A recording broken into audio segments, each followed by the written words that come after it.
Assalamualaikum warahmatullahi wabarakatuh. Terima kasih Ara. Begitu banyak cerita yang saya dapat hari ini. Dari pagi tadi ikut mendengarkan pembukaan, ikut mendengarkan di sesi-sesi diskusi panel, dan tidak ada kata lain selain kekaguman dan harapan yang bisa menggambarkan apa yang saya rasakan. Begitu banyak hal yang sudah bukan hanya dibicarakan, tetapi dibuktikan oleh semua teman-teman yang hadir hari ini. Saya salah satu orang yang sering sekali bersama dengan teman-teman di Semua Murid Semua Guru, yang Ashoka juga jadi bagian yang luar biasa dari jaringan ini. Kami seringkali mengatakan betapa pendidikan Indonesia itu sebetulnya gawat darurat, tetapi melihat semua bukti, melihat semua inovasi yang sudah dilakukan, dan apa yang jadi narasi-narasi dari Lead Young Online Summit hari ini, saya rasa banyak sekali kabar gembira yang sebetulnya kemudian bisa kita bagikan. Hari ini saya dapat kesempatan menutup, tetapi sebetulnya mudah-mudahan fungsi cerita saya bukan menutup, tetapi justru membuka percakapan-percakapan, memantik pengalaman-pengalaman untuk jadi pembaharu selama masa-masa yang akan datang untuk teman-teman semua. Saya izin mau share dan sekedar untuk bercerita. Tadi Ara cerita tentang nikmatnya jadi anak muda. Sampai sekarang pun sebetulnya rasa resah, rasa gelisah, rasa merasa ingin melakukan sesuatu dan masih kurang apa yang bisa dilakukan, itu adalah sesuatu yang masih saya rasakan walaupun sudah 20 tahun lebih bergerak di bidang pendidikan. Everyone is a change maker adalah sesuatu yang saya betul-betul percaya. Tetapi pada saat mendengarkan teman-teman, anak-anak muda yang ada di sini pagi ini, saya juga tidak bisa menutupi rasa sedih. Rasa sedih karena terbersit pikiran bahwa semua yang hadir hari ini sebetulnya adalah the exception of the system. Dalam kenyataannya, pada saat kita bicara ekosistem pemuda di Indonesia, ekosistem pendidikan di Indonesia, not everyone is a change maker. Ada orang-orang tertentu yang dapat kesempatan, yang dapat privilege, yang dapat tanggung jawab, dan kemudian maju duluan, seperti teman-teman yang ada di sini. Untuk bisa mewujudkan bahwa betul-betul semua dan setiap anak muda itu bisa jadi pembaharu, pekerjaan rumah kita masih sangat panjang. Di Indonesia, pendidikan itu belum jadi jembatan masa depan. Begitu banyak data, begitu banyak fakta tentang apa yang sebetulnya terjadi di ruang-ruang kelas kita, di ruang-ruang keluarga kita. Kemampuan literasi dalam membaca itu bukannya membaik, jadi makin rendah.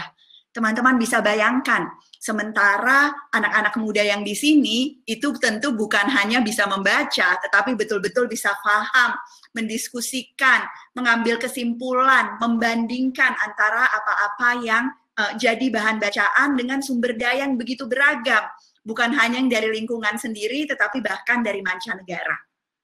Ini tidak terjadi pada sebagian besar anak Indonesia. Angka pengangguran pendidikan vokasi semakin tinggi.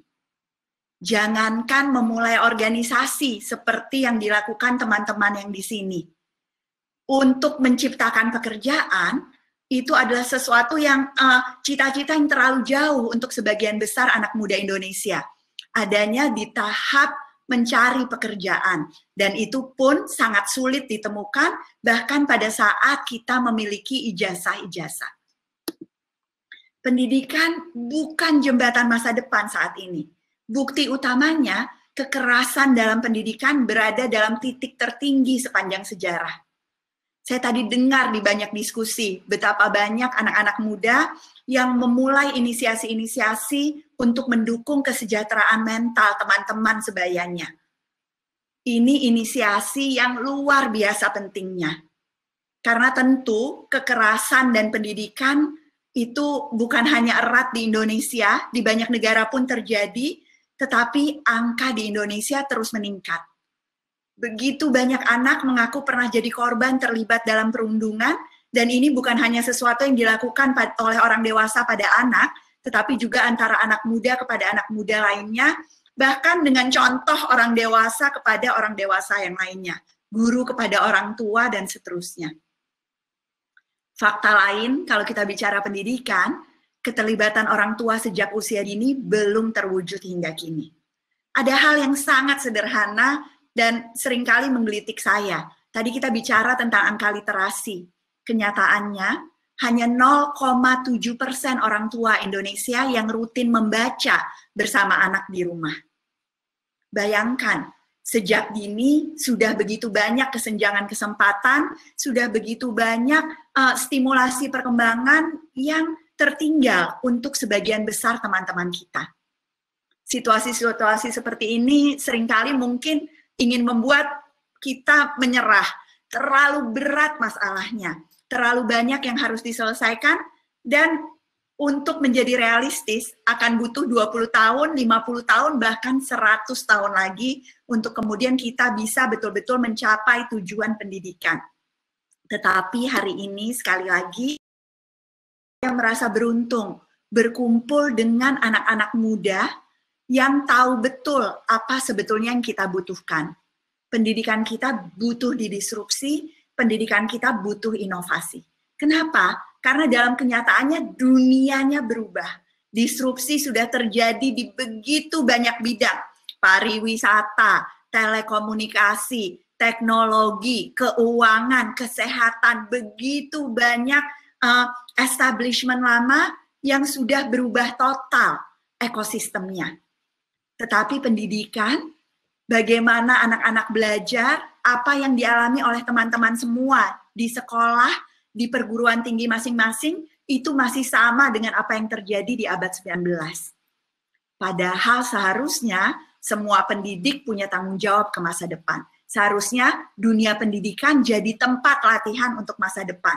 Tetapi yang ditawarkan adalah masa lalu. Nggak heran, banyak anak-anak muda yang kemudian kebosanan, mungkin betul-betul hadir di dalam kelas, tetapi memikirkan hal-hal lain yang sebetulnya jauh lebih relevan dibandingkan dengan pelajaran.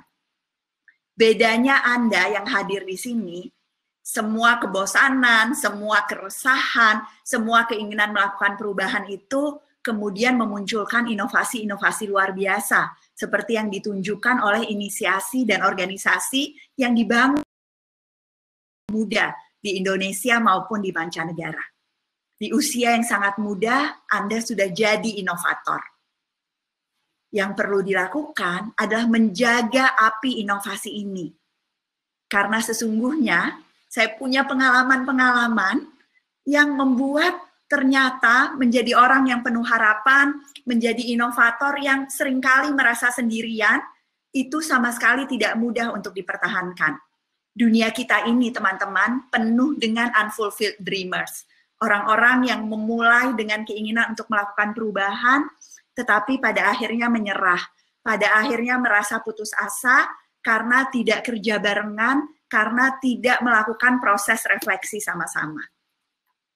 Kalau ditanya salahnya siapa, maka saya adalah orang dewasa pertama yang akan mengatakan bahwa kesalahannya sebetulnya banyaknya di orang-orang yang sudah lebih dewasa, sudah lebih tua, di guru-guru dan pendidik seperti saya. Banyak sekali orang yang masih percaya bahwa youth are citizen in waiting.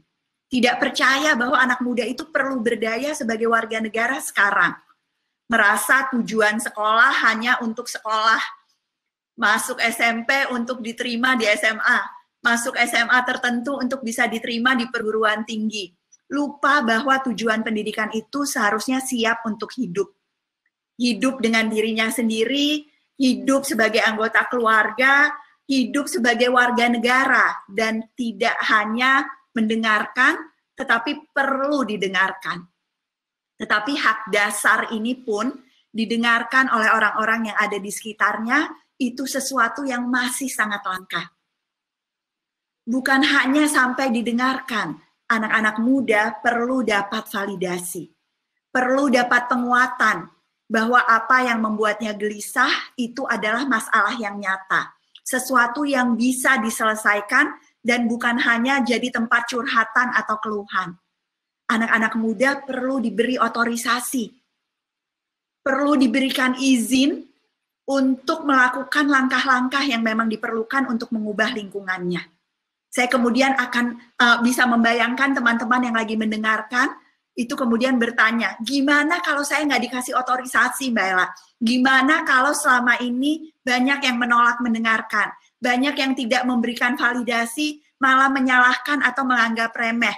Banyak yang pada saat kita kulonuwun menunjukkan sikap menghormati dan meminta izin untuk melakukan sesuatu tidak memberikan izinnya. Rebut. Suarakan lebih keras sehingga Anda didengar. Validasi tidak harus selalu muncul dari yang lebih tua, tetapi bisa muncul dari teman-teman sesama yang percaya visi yang sama dan kemudian memvalidasi, seperti yang dilakukan lewat forum-forum seperti ini. Berikan otorisasi pada diri sendiri, karena anak muda punya otonomi. Jangan takut, jangan menyerah sebelum memulai. Semua anak muda seharusnya punya kesempatan untuk beraksi. Kesempatan beraksi ini sebetulnya juga kesempatan untuk salah, kesempatan untuk kemudian memperbaiki, kesempatan untuk kemudian terus melakukan refleksi. Saya punya kemewahan yang luar biasa, punya kesempatan untuk memulai beraksi di usia yang sangat muda. Semua teman-teman di sini memulai langkahnya dari umur 8 tahun, 9 tahun, 10 tahun, belasan tahun. Itu tidak akan jadi apa-apa kalau kemudian refleksi tidak dilakukan secara berkelanjutan. Buat sebagian teman-teman kita, ada yang sampai sekarang pun belum mulai. Berikan kesempatan ini. Dengarkan, validasi, beri otorisasi, kesempatan beraksi dan refleksi. Jangan jadi orang-orang yang beruntung, dapat kesempatan berdaya dari keluarga, dari sekolah, dari lingkungan kita, tetapi kemudian kesempatan berdaya untuk teman-teman sebaya kita. Ini ciri-ciri pemuda yang merdeka belajar. Tanpa kemerdekaan belajar, pada akhirnya tidak akan ada kemerdekaan untuk berkolaborasi, tidak akan ada kemerdekaan untuk berkarya. Teman-teman di sini sudah menunjukkan betapa pentingnya komitmen. Ingat selalu cita-citanya, ingat selalu tujuan jangka panjangnya. Teman-teman sedang berada dalam sebuah maraton yang sangat panjang. Buat saya pun, yang sudah puluhan tahun, setiap hari selalu ada pertanyaan. Apakah saya harusnya menyerah ya? Ini kok kayaknya susah banget. Kapan sampainya? Jadi kalau sekarang pertanyaan itu, perasaan itu ada di teman-teman, saya nggak akan bohong. Itu akan selalu ada. Bahkan sampai puluhan tahun ke depan. Tapi itu tanda bahwa api pembaharu itu masih menyala. Pada saat teman-teman semua ada di zona nyaman, merasa semua sudah selesai, pekerjaan sudah selesai, itu sesungguhnya tanda bahaya. Ingatkan selalu bahwa ada tujuan-tujuan jangka panjang, ada cita-cita yang masih harus terus diraih.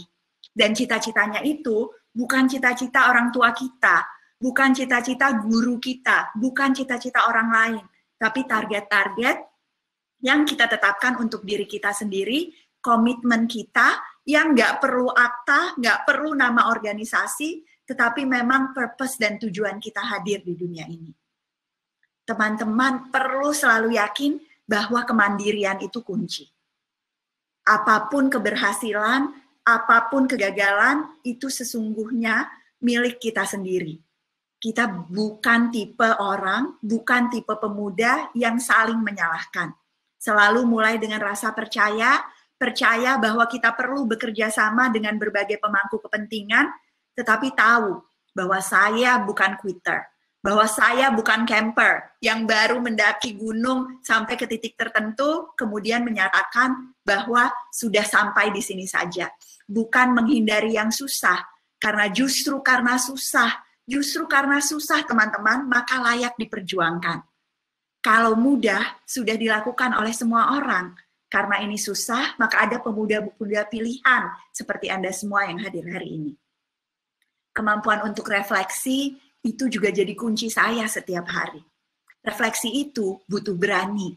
Bercermin itu seringkali menghadapkan kita pada diri sendiri yang buruk rupa, yang banyak salahnya, yang masih banyak yang harus diperbaiki, dan kadang-kadang melelahkan untuk diri sendiri. Tetapi refleksi itu adalah proses aktif. Cari umpan baliknya, tanya pendapat orang lain tentang kita. Jangan pernah menganggap kritik sebagai serangan pada pribadi. Siapa yang peduli harus saling berkontribusi dengan memberikan kritik-kritik membangun yang bisa membantu refleksi. Dilakukan sendiri, dilakukan dalam kelompok, dilakukan dalam forum besar seperti ini. Disitulah kita mempraktekkan kemerdekaan belajar dan pada akhirnya menularkan kemerdekaan belajar ini pada siapapun yang ada di sekeliling kita, berapapun usianya. Anak-anak sebetulnya terlahir dengan kemerdekaan belajar, tetapi justru pendidikanlah yang seringkali mematikan kemerdekaan belajar ini. Tidak ada bayi yang perlu diberi ranking atau nilai atau sertifikat untuk belajar merangkak, untuk kemudian mengamati lingkungan sekitarnya. Tetapi banyak dari kita yang kemudian masuk sekolah dan merasa alasan belajar, alasan mengajar sesungguhnya hanya sekedar untuk selembar kertas yang sebetulnya tidak bermakna. Mari kita tularkan semangat kemerdekaan belajar ini untuk kemudian mendorong lebih banyak lagi pembaharu-pembaharu yang jauh lebih muda di ekosistem kita. Saya punya banyak pengalaman tentang bagaimana teori perubahan pun itu bisa berubah sepanjang perjalanan. Kita tahu bahwa begitu banyak ilmu di dunia ini tentang apa yang harus dilakukan. Ada teori of change, teori perubahan yang besar. Tapi kita masing-masing sebagai pribadi perlu membangun dan mengkonstruksi teori perubahan kita sendiri. Apa yang kita identifikasi sebagai faktor pengungkit terbesar perubahan. Dan ini jawabannya, tidak ada jawaban yang benar atau salah. Sama-sama bekerja di isu kesehatan mental remaja, sama-sama bekerja di isu pendidikan lingkungan atau kesadaran tentang keanekaragaman hayati. Sama-sama bekerja untuk membangun jiwa kepemimpinan di kalangan anak muda, sama-sama bergerak di sektor nutrisi. Masing-masing Anda bisa punya jawaban yang berbeda tentang faktor pengungkit terbesar perubahan apa yang menjadi sasaran utama dari organisasi Anda, apa yang menjadi peran utama Anda sebagai individu. Temukan modal kekuatannya sebetulnya apa. Syarat kedua yang seringkali terlupakan, terutama oleh anak-anak muda yang baru memulai. Saya tidak akan bisa ada di sini kalau tidak ada energi positif yang terus dibagi dengan the early adopters, kelompok teman perjalanan yang percaya sejak awal. Ada satu riset yang saya baca belasan tahun yang lalu, dan sampai sekarang masih sering sekali saya ulang-ulang pada diri sendiri. Begitu banyak inovator menghabiskan waktu yang berlebihan terlalu banyak for the laggards, untuk orang-orang yang mencoba menghambat perubahan. 90% dari energi para inovator habis untuk mencoba meyakinkan orang-orang yang memang tidak akan pernah percaya sampai pada situasi di mana sudah terlambat atau dekat kiamat. Kita lupa bahwa yang seharusnya kita jaga, energi yang seharusnya kita bagi, itu adalah pada sesama innovator, pada early adopter, orang-orang yang memang percaya pada visi dan misi yang sama, yang akan menguatkan perjalanan kita dan kemudian ikut menyebarkan gerakan ini menjadi lebih besar sampai kepada mayoritas anak muda, mayoritas manusia yang ada di ekosistem. Kita perlu terus melakukan praktek-praktek baik. Jangan tunggu. Saya dengar berkali-kali tadi di sesi panel, mulai aja dulu. Mulai dulu, cepat mencoba, cepat salah, cepat memperbaiki. Itu yang selalu saya percaya. Praktek baik itu bukan praktek yang sempurna sejak awal. Praktek baik justru muncul melalui proses iterasi terus-menerus. Lakukan praktek baik, kemudian kumpulkan praktek-praktek baik ini. Kita perlu bersama-sama bikin narasi berkelanjutan tentang dampak nyata di lapangan. Kalau Anda sudah punya bukti praktek baik, maka ceritakan itu. Jangan biarkan orang-orang lain untuk kemudian reinvent the wheel, mulai dari awal lagi. Tapi bagikan apa yang sudah Anda pelajari. Bagikan outcome yang organisasi Anda sudah hasilkan. sehingga kemudian kita semua bisa saling belajar, saling berkolaborasi dari pengalaman satu sama lain. Ini sesuatu yang tidak mudah. Kenapa? Karena banyak sekali kita yang kemudian terjebak dan merasa ingin mengklaim keberhasilan sebagai keberhasilan pribadi atau keberhasilan organisasi masing-masing. Jadilah orang-orang yang percaya bahwa apapun hasil itu sebetulnya tidak mungkin karya satu orang saja atau satu organisasi saja. Seberapa hebat pun Anda merasa, seberapa banyak pun penghargaan yang sudah Anda dapatkan, sesungguhnya ada begitu banyak faktor di dunia, ada begitu banyak orang lain, ada begitu banyak organisasi yang juga berkontribusi terhadap apa yang Anda hasilkan. Jadi jangan pernah membuat klaim yang berlebihan, apalagi klaim tentang keberhasilan diri sendiri. Yang perlu dilakukan adalah narasi-narasi tentang dampak nyata di lapangan yang juga mengapresiasi betapa banyaknya yang sudah sebetulnya ambil peran. Sesudah yakin dengan praktek baik yang dilakukan, jangan lupa untuk melangkah lagi, perbesar skala apa yang sudah dilakukan ke berbagai tingkatan. Scalability itu kunci. Masalahnya begitu banyak. Di Indonesia saja ada 83 juta anak muda. Di dunia ada 1,8 miliar tadi yang dikatakan Ara.